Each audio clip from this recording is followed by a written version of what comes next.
ಎಲ್ರಿಗೂ ನಮಸ್ಕಾರ. ಇವತ್ತು ನವರಾತ್ರಿ ಪೂಜೆ ಬಗ್ಗೆ ನಿಮಗೆ ಒಂದಷ್ಟು ವಿಷಯನ ಹೇಳಬೇಕು ಅಂತ.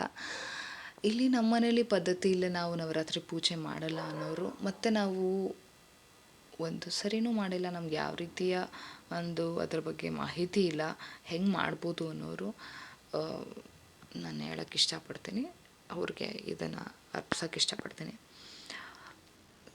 ನಮ್ಮ ತಾಯಿ ನವರಾತ್ರಿ ಹಬ್ಬ ಮಾಡ್ತಾರೆ, ಆದರೆ ಪೂಜೆ ಮಾಡ್ತಾರೆ. ಆದರೆ ನಮ್ಮಲ್ಲಿ ಪೂಜೆ ಮಾಡೋ ಸಂಪ್ರದಾಯ ಇರಲಿಲ್ಲ,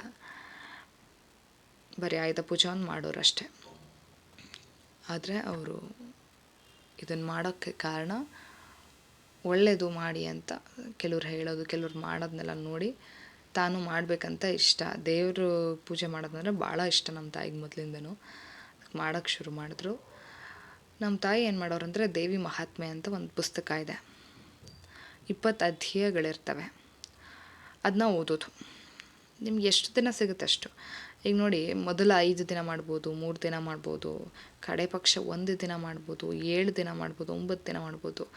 ನಿಮ್ದು ಏನಿದೆ ಪೀರಿಯಡ್ಸ್ ಕಳ್ಕೊಂಡು ಸ್ಟಾರ್ಟಿಂಗ್ ಅಥವಾ ಎಂಡಿಂಗ್ ಯಾವ ದಿನದಿಂದನಾದ್ರೂ ಶುರು ಮಾಡ್ಬೋದು. 9 ದಿನದಲ್ಲಿ ಯಾವ ದಿನದಲ್ಲಾದ್ರೂ ಶುರು ಮಾಡ್ಬೋದು.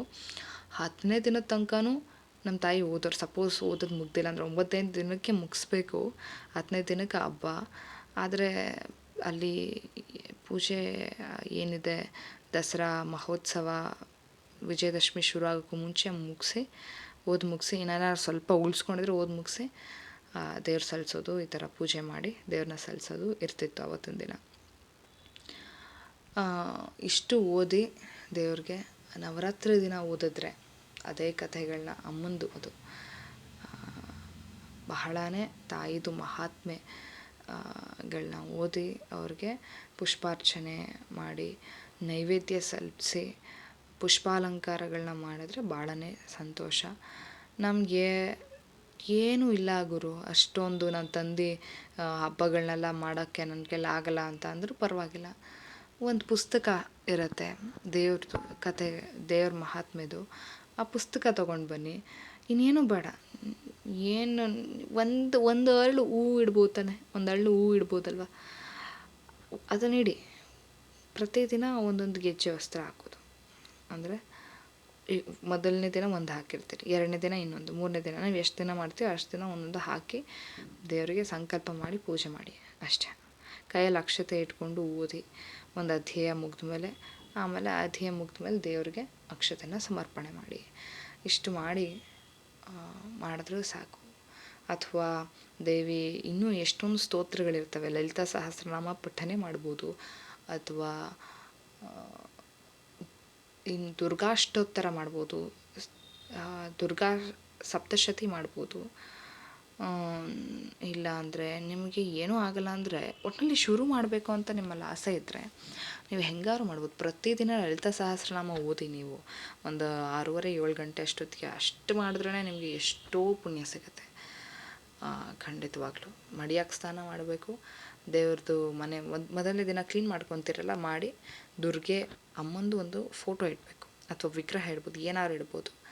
ನಿಮ್ಮ ಹತ್ರ ಫೋಟೋ ಇದ್ದರೆ ಒಂದು ಫೋಟೋ ಇಟ್ಟು ಅದಕ್ಕೆ ಈ ಥರ ಗೆಜ್ಜೆ ವಸ್ತ್ರ ಹಾಕ್ತಾ ಹೋಗ್ಬೋದು. ಅದು ಹಾಗೆ ಇರಲಿ 3 ದಿನ 4 ದಿನ, ಕೊನೆ ದಿನ ಆಮೇಲೆ ತೆಗ್ದು ಅಮ್ಮಂದು ಫೋಟೋನ ಕ್ಲೀನ್ ಮಾಡ್ಬೋದು. ಅಲ್ಲಿ ತನಕ ದಿನ ಕ್ಲೀನ್ ಮಾಡಬಾರ್ದು ದೇವ್ರದ್ದು ಫೋಟೋನ. ಒಂದು ಸರಿ ಸ್ಥಾಪನೆ ಮಾಡಿದ್ಮೇಲೆ ಮುಗೀತು. ಕಳಶ ಸ್ಥಾಪನೆ ಮಾಡಿ ಅಷ್ಟು ದಿನ ತನಕ ಕಳಶನೂ ಅಳ್ಳಾಡಿಸ್ಬೇಡಿ, ಫೋಟೋನೂ ಅಳ್ಳಾಡಿಸ್ಬೇಡಿ, ದೀಪನೂ ಅಳ್ಳಾಡಿಸ್ಬೇಡಿ, ಹಾಗೆ ಪೂಜೆ ಮಾಡಿ ದೇವ್ರಿಗೆ ಸಲ್ಲಿಸ್ಬೋದು.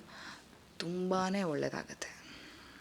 ಪ್ರತಿ ವರ್ಷ ನೀವು ಹೇಗೆ ಮಾಡ್ತೀರಾ ಹಾಗೆ ಒಂದು ಸ್ವಲ್ಪ ಅಂತ ನಿಮಗೆ ಒಳ್ಳೇದಾಗ್ತಾ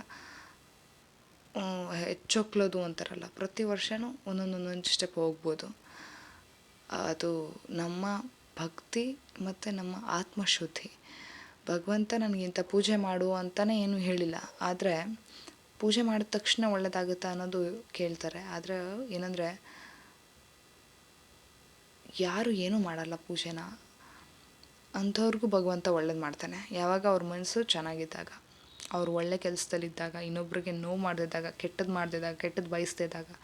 ಅದು ತುಂಬಾ ಸತ್ಯವಾದ ಮಾತು. ಏನಂದರೆ, ನಾವು ಮಾಡಿದ ಕರ್ಮ ನಮ್ಮ ಬೆನ್ನಿಂದನೇ ಬರುತ್ತೆ. ಹಾಗಾಗಿ ಭಗವಂತನಿಗೆ ಒಳ್ಳೆ ಮನಸ್ಸಂದರೆ ತುಂಬ ಇಷ್ಟ. ಒಳ್ಳೆ ಮನಸ್ಸಿರೋರಂದರೆ ಇಷ್ಟ ಆಗುತ್ತೆ.